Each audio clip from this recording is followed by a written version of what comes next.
morning children. How are you all? I hope you all are doing well. So today we are going to see the second video that we had already started in a previous class. Today we are going to move further ahead with the chapter that we started in the last class. That was characteristics of the chemical reactions. Now today we begin with formation of precipitates.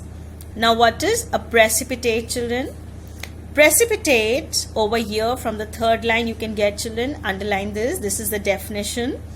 A precipitate is an insoluble product which is formed when two chemical compounds which are soluble into each other, they will react. And when they will react, children, they will form a substance which will be insoluble and will appear to separate out from the solution. That means when we are going to mix the two chemicals, children, when we are going to mix two substances, children, then what will happen is they are going to mix into each other, they will react with each other and they will form an insoluble substance which is known as a precipitate. And this precipitate, because it is insoluble, children, it comes out or it appears out. Sometimes the color is also so very distinct and obvious that just by looking at it we come to know that a precipitate has been formed. Starting with the first example, children. When a solution of sodium hydroxide is mixed with a solution of copper sulfate. Sodium hydroxide is mixed with copper sulfate. A deep blue precipitate of copper hydroxide is formed. Right? See over here the reaction, children.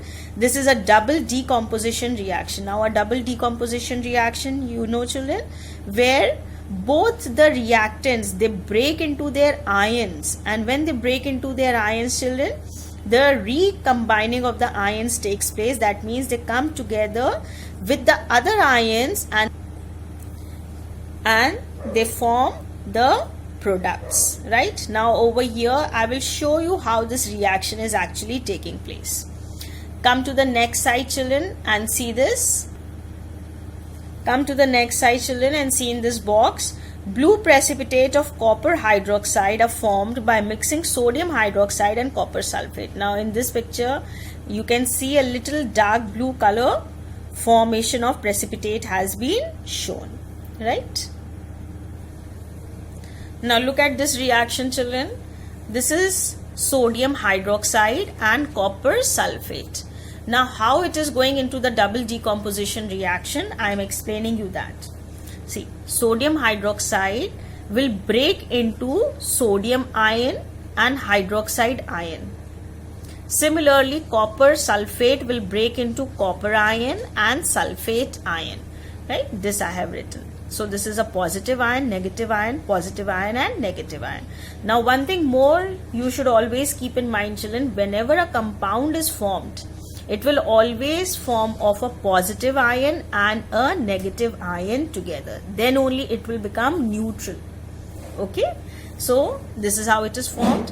Now this sodium, because it is a positive ion, it needs to combine with a negative ion. Now it will not go with hydroxide because it is already there with hydroxide.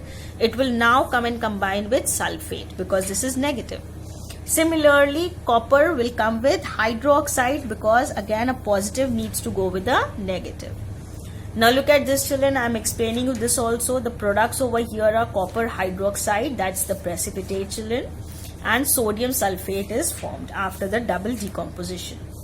Now this copper hydroxide, children, this copper hydroxide that will be formed, children, I have written over here. This is copper hydroxide that is being formed.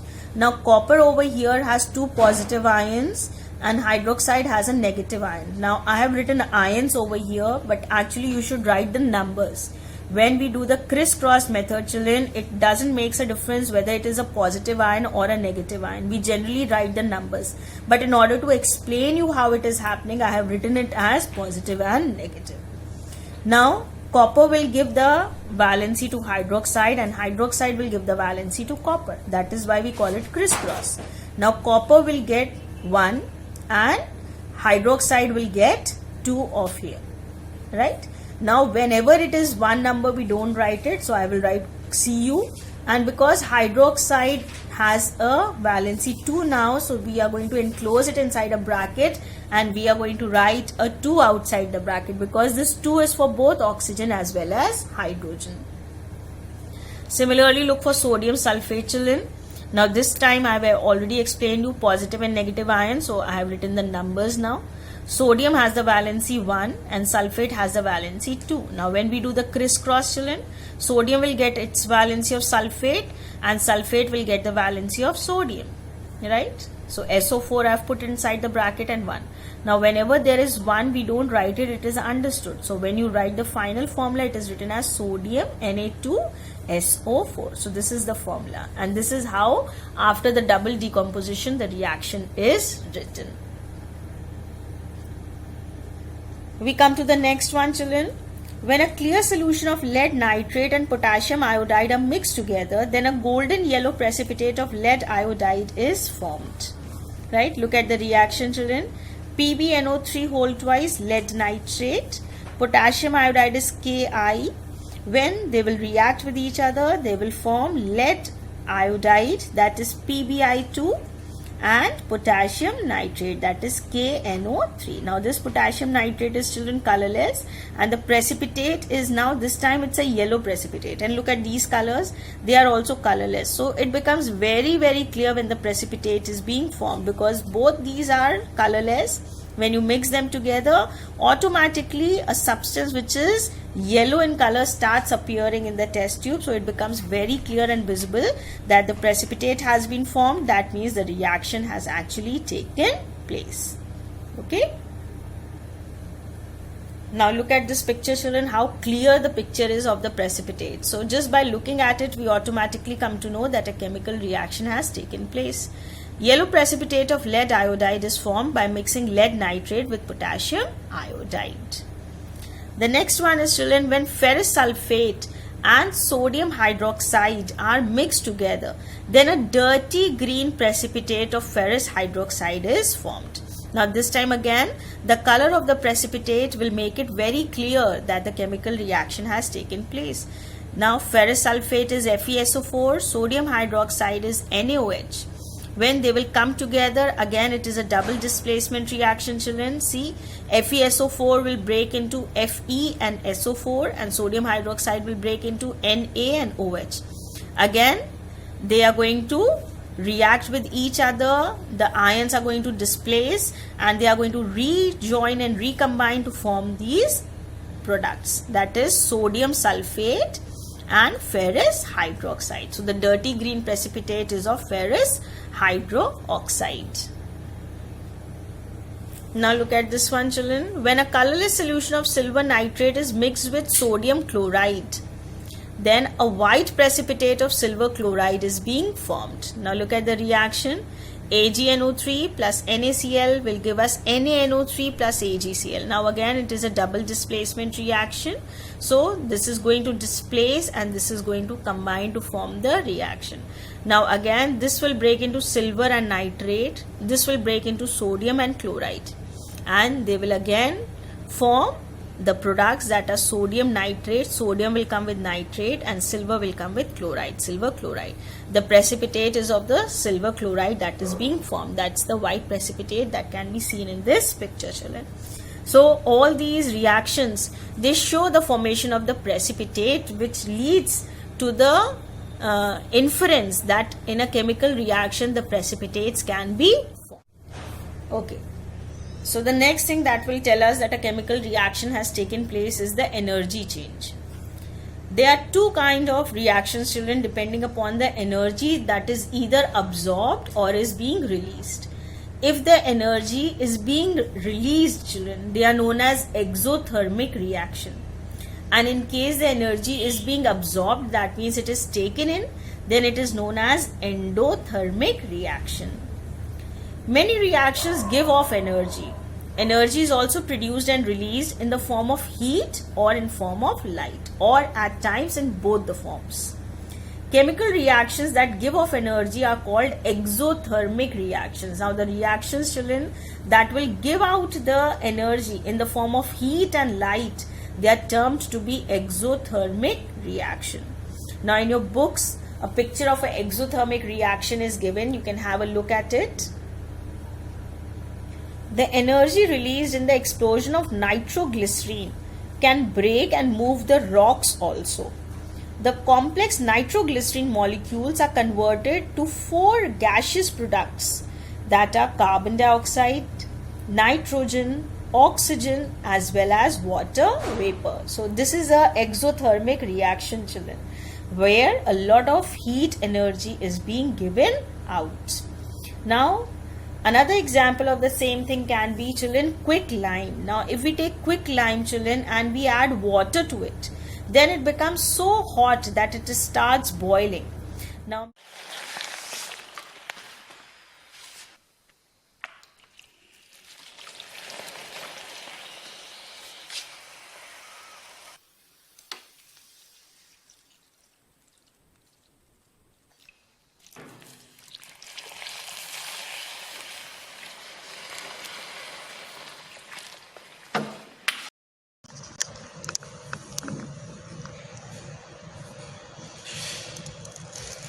as you can see that magnesium burns with a dazzling white flame.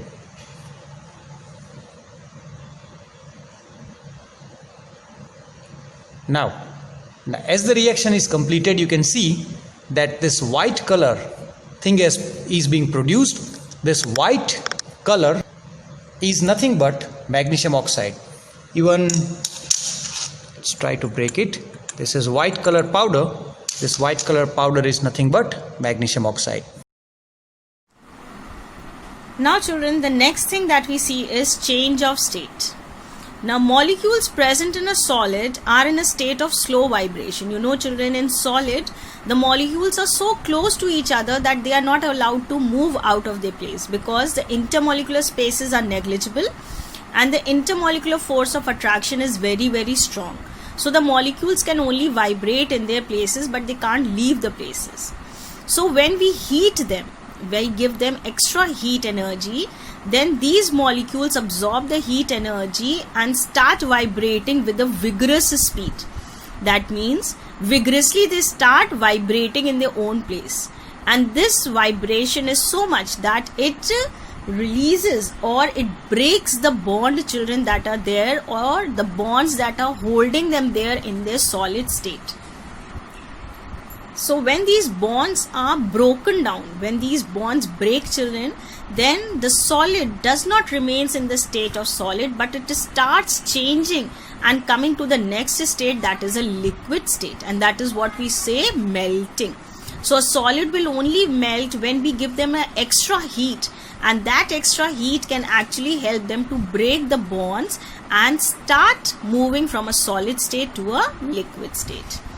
During vaporization, the absorbed energy is utilized to increase the molecular distances between the molecules. That means if you still, once the solid is brought into the liquid state, we keep on heating them still, and we still make them be heated. So from the liquid state, the molecules will start absorbing so much of heat energy that they will move so fast and so randomly that they will break the chain of being in the liquid state and they will move into the next state, that is the gaseous state.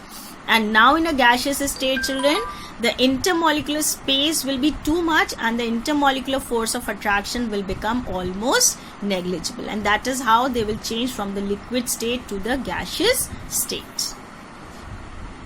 Now this change of state is a characteristic feature of a chemical change, children. Let's see with the examples, children.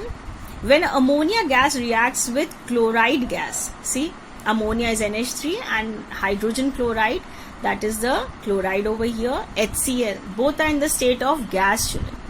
When they are made to react with each other, they will form the dense white fumes, children, and they will change from the gaseous state, they will come into the solid state, and that solid substance is ammonium chloride. So the change of state has taken place. This shows that a chemical reaction has actually taken place. The reaction is often used to test and detect the presence of ammonia gas. Now the next is, children, when red hot carbon in solid state is treated with sulfur vapors.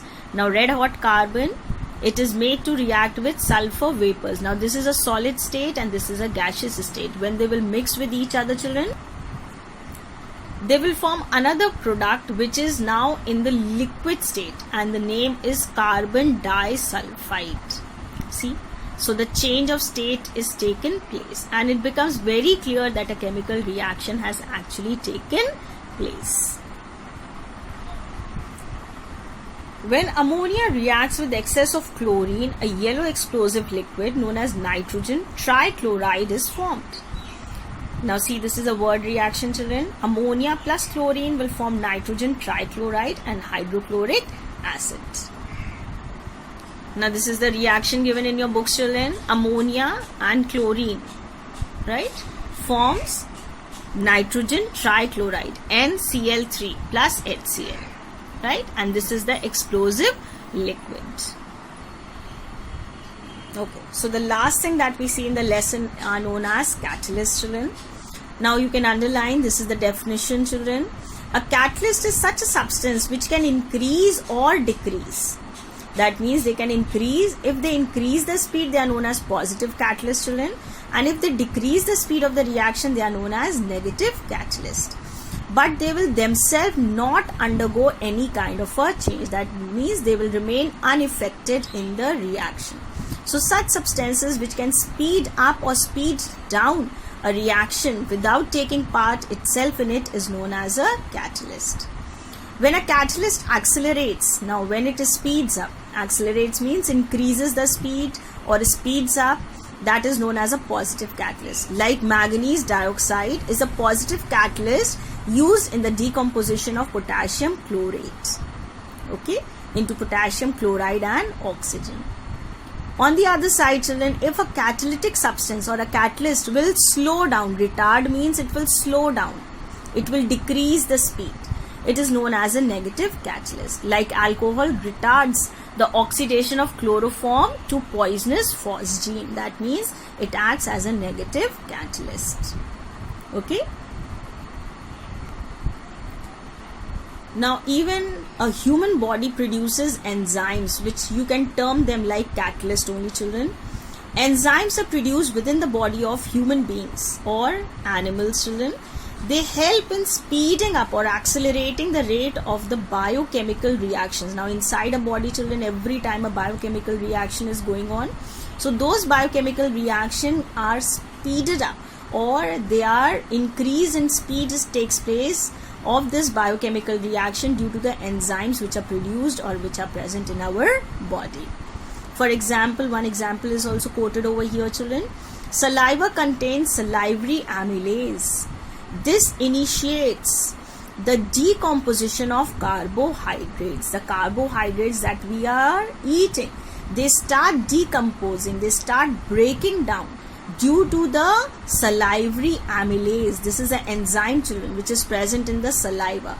Saliva is the liquid which is present in our mouth, which helps in the chewing and in making the food in such a state that it becomes easy for us to chew the food and then take it inside. So with this we come to an end of this lesson, children. I hope I made myself very clear and you have easily understood the complete lesson. So that's it for today's video, children. I hope I made myself very clear to you and you have understood each and every point that I have explained to you in today's video. If you have really understood, you know what is to be done. Please do like, share, comment and don't forget to subscribe. And please hit the bell icon because after that you will be notified with every new video that I'm going to upload. See you very soon with rest of the videos upcoming soon. Till then, take care. Bye-bye.